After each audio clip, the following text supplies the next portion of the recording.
did not know that. This episode, 15 actors who were almost Batman. The 1966 Batman series, and then the film, was kind of the genesis for the modern superhero craze. The campy series and Adam West became very connected with the character of Batman, and it took a good 20 years to go back to it. The first Batman film after that was in 1989 and starred Michael Keaton. Then came forgettable and even embarrassing Batman films with Val Kilmer and George Clooney. Christian Bale helped reboot the franchise, and most recently, Ben Affleck has taken over the role. But there were many other actors over the years who were either considered for the role or wanted the role of Batman. Let's find out who they were, and I think some are going to surprise you. Believe it or not, Adam West was not the first choice to play Batman.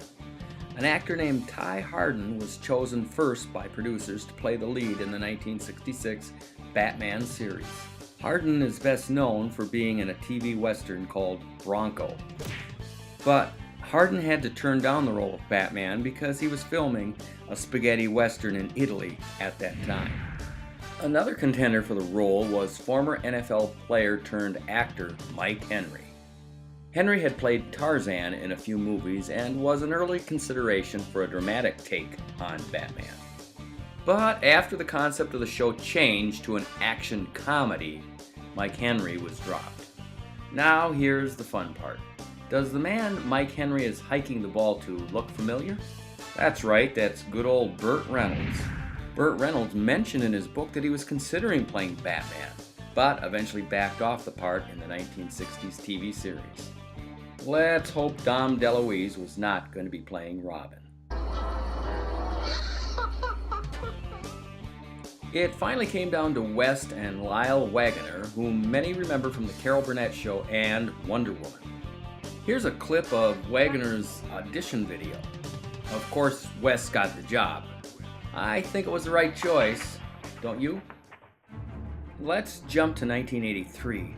Director Ivan Reitman wanted to cast Bill Murray as Batman and, believe it or not, Eddie Murphy as Robin. The film never came to fruition.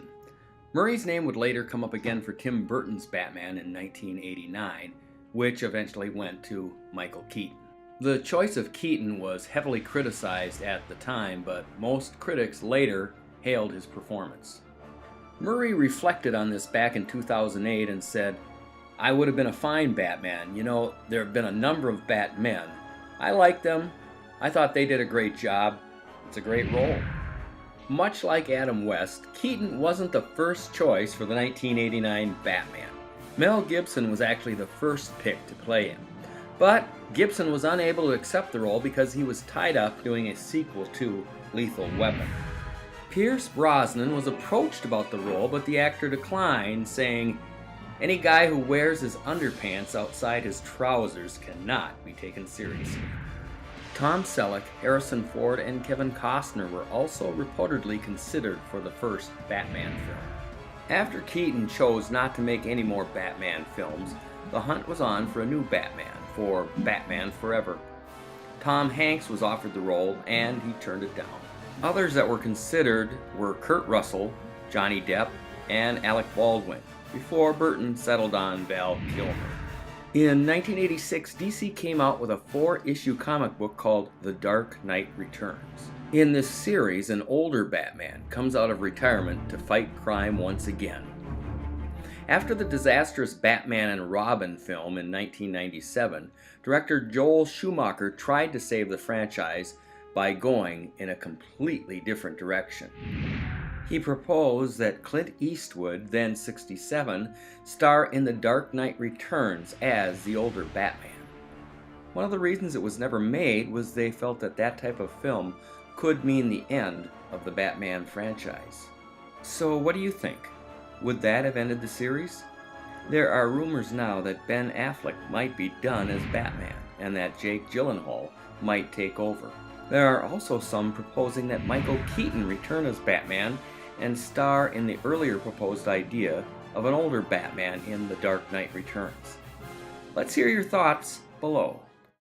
Well, that's it for another episode of I Did Not Know That. I hope you enjoyed this one about actors who were almost Batman. So, as always, please subscribe or like my videos.